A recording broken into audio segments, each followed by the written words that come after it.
മികച്ച NABL accredited ലാബുകളുമായി സഹകരിച്ച് premium health ചെക്കപ്പുകൾ affordable നിരക്കിൽ ലഭ്യമാക്കുന്നു. കൂടാതെ ടെലിമെഡിസിൻ സൗകര്യവും. MHL smart labs. ഇന്ത്യൻ ഭരണഘടന രാഷ്ട്രത്തിന്റെ ആധാരശില. ജസ്റ്റിസ് CK അബ്ദുൾ റഹീം.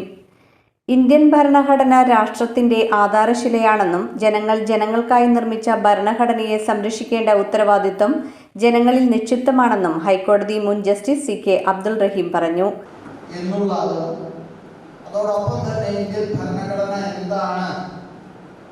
എന്തൊക്കെയാണ് ഇന്ത്യൻ ഭരണഘടനയുടെ സവിശേഷതകൾ എന്നുള്ളതുമാണ് മനസ്സിലാക്കിയിരിക്കേണ്ട ഏറ്റവും അത്യന്താപേക്ഷിതമായിട്ടുള്ള ചില വശങ്ങൾ അല്ലെങ്കിൽ ചില വിഷയങ്ങൾ എന്നുള്ളത് സൂചിപ്പിക്കാൻ മാത്രം ഞാൻ ഈ അവസരം ഉപയോഗിക്കുന്നു. നമ്മളൊക്കെ പ്രാഥമിക വിദ്യാഭ്യാസം നടത്തുന്ന കാലഘട്ടത്തിൽ സ്കൂളുകളിൽ സാമൂഹ്യ പാഠത്തിൽ പഠിക്കുന്ന ഒരു അടിസ്ഥാന ചരിത്രമുണ്ട്. കൊളംബസ് അമേരിക്ക കണ്ടുപിടിച്ചു, നമ്മളൊക്കെ പഠിച്ചിട്ടുള്ളത്. പക്ഷെ ഇന്ത്യ ആരാണ് കണ്ടുപിടിച്ചതെന്ന് നമ്മൾ ആരും പഠിച്ചിട്ടില്ല. ഇന്ത്യയെ ആര് കണ്ടുപിടിച്ചു എന്ന് ചോദിച്ചാൽ നമുക്കിപ്പോഴും ഉത്തരവില്ല. അതൊരു പക്ഷെ നമ്മൾ അങ്ങനെയൊന്നും ചിന്തിച്ചിട്ടില്ല. ഇന്ത്യയെ ആരാണ് കണ്ടുപിടിച്ചത്? ഇന്ത്യയെ ആരും കണ്ടുപിടിച്ചതല്ല എന്നുള്ളതാണ് വാസ്തവം.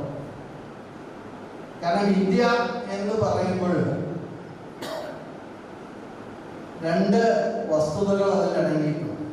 ഒന്ന്, പരമ്പരാഗതമായി മാനവ കുലത്തിന്റെ ഉൽപ്പത്തിയുടെ കാലം മുതൽ ഇന്ത്യ എന്ന പേരിൽ അറിയപ്പെട്ടിരുന്ന ഭൂപ്രദേശം, അതും നാം ഇന്ന് നിവസിക്കുന്ന ഇന്ത്യ എന്ന രാജ്യം അല്ലെങ്കിൽ ഇന്ത്യ എന്ന പരമാധികാര റിപ്പബ്ലിക് രാജ്യം, ഇതിനെ രണ്ടായി കാണിക്കുന്നു. ഞാൻ ആദ്യം പറഞ്ഞ ഇന്ത്യൻ ഉപഭൂഖണ്ഡം അല്ലെങ്കിൽ ഇന്ത്യൻ ഭൂപ്രദേശം എന്ന് പറയുന്നത് ആരും കണ്ടുപിടിച്ചതല്ല. കാരണം അമേരിക്കയെ പോലെ ഒരു പൂർണ്ണമായി വെള്ളത്താൽ ചുറ്റപ്പെട്ട പ്രദേശമൊന്നും ആയിരുന്നില്ല ഇന്ത്യൻ ഉപഭൂഖണ്ഡം. മാനവകുലത്തിന്റെ ഉൽപ്പത്തിയുടെ കാലം മുതൽ ഇവിടെ മനുഷ്യവാസം ഉണ്ടായിരുന്നു എന്നാണ് ചരിത്രം രേഖപ്പെടുത്തുന്നത്. അതുകൊണ്ട് തന്നെ ഇന്ത്യ പുതിയതായി ആരും കണ്ടുപിടിച്ചത്. പക്ഷെ രണ്ടാമത് ഞാൻ പറഞ്ഞ ഇന്ത്യ എന്ന രാജ്യം MES തൃശൂർ ജില്ലാ കമ്മിറ്റി സംഘടിപ്പിച്ച ഇന്ത്യൻ ഭരണഘടന നേരിടുന്ന സമകാലീന വെല്ലുവിളികൾ എന്ന സെമിനാർ ഉദ്ഘാടനം ചെയ്ത് സംസാരിക്കുകയായിരുന്നു അദ്ദേഹം. ഇന്ത്യൻ ഭരണഘടന ഇന്ത്യൻ ജനതയുടെ ആശയാഭിലാഷങ്ങളുടെയും ഭാവി ഭാഗധേയങ്ങളുടെയും മൂർത്തിമത് രൂപമാണെന്ന വിഷയാവതരണം നടത്തിയ മുൻ കൃഷിമന്ത്രി അഡ്വക്കേറ്റ് VS സുനിൽകുമാർ പറഞ്ഞു. MES സംസ്ഥാന ജനറൽ സെക്രട്ടറി KK കുഞ്ഞുമൊയ്തീൻ മുഖ്യപ്രഭാഷണം നടത്തി. ആ ജനാധിപത്യത്തിന്റെ ശക്തി ചോർന്നു പോകുന്ന തരത്തിലുള്ള പ്രവണതകളാണ് ഇത്തരത്തിൽ നടക്കുന്നത്. അതുപോലെ തന്നെ ക്രിമിനൽവൽക്കരണം, രാഷ്ട്രീയത്തിൽ വളരുന്ന ആളുകൾ, ക്രിമിനൽ പശ്ചാത്തലമുള്ള ഒരുപാട് ആളുകൾ ലോക്സഭയിലും ചില അസംബ്ലികളിലും UP-യിലും ബീഹാറിലും മധ്യപ്രദേശിലുമൊക്കെ വലിയ ക്രിമിനൽ പശ്ചാത്തലമുള്ള ആളുകളാണ് MLA-മാരും MP-മാരുമായിട്ടൊക്കെ വരുന്നത്. MES ജില്ലാ പ്രസിഡന്റ് PK മുഹമ്മദ് ഷമീർ ചടങ്ങിൽ അധ്യക്ഷത വഹിച്ചു. MES സംസ്ഥാന കമ്മിറ്റി അംഗങ്ങളായ KM Abdul Salam, advocate Navas Kattakath, VM Shine എന്നിവർ ആശംസകൾ അർപ്പിച്ച് സംസാരിച്ചു.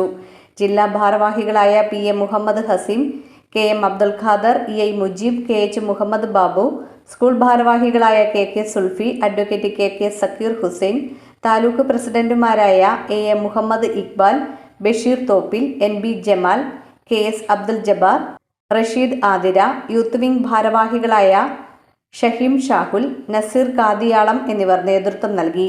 ജില്ലാ സെക്രട്ടറി KM അബ്ദുൽ ജമാൽ സ്വാഗതവും ട്രഷറർ KM മുസ്താഖ് മൊയ്തീൻ നന്ദിയും പറഞ്ഞു. സാരി സെലക്ഷൻ കഴിഞ്ഞില്ലേ? എത്ര നേരായി? കല്യാണമൊക്കെ അല്ലേ അച്ഛാ, അപ്പോ ഏറ്റവും ബെസ്റ്റ് തന്നെ ആവണ്ടേ? ഇവരെയും കൊണ്ട് കല്യാണ സാരി വാങ്ങാൻ പോകുമ്പോ കാണാം നിങ്ങളുടെ പോക്കറ്റ് കാലിയാവുന്നത്. അത് ഉറപ്പല്ലേ? എന്നാലും ഏറ്റവും ബെസ്റ്റ് തന്നെ വേണം. ശരി ശരി അങ്കിൾ, പോക്കറ്റ് ഒന്നും കാലിയാവില്ല. ഏറ്റവും എലഗൻ ബെസ്റ്റ് സ്റ്റൈൽ ആൻഡ് ഡിസൈൻസും കിട്ടും. പക്ഷേ സ്വയംവര സിൽക്സിൽ തന്നെ പോണം, അതിന് ഞാൻ ഗ്യാരണ്ടി. സ്വയംവര സിൽക്സ്, മനസ്സിന്റെ തൃപ്തി ഇവിടെയാണ്.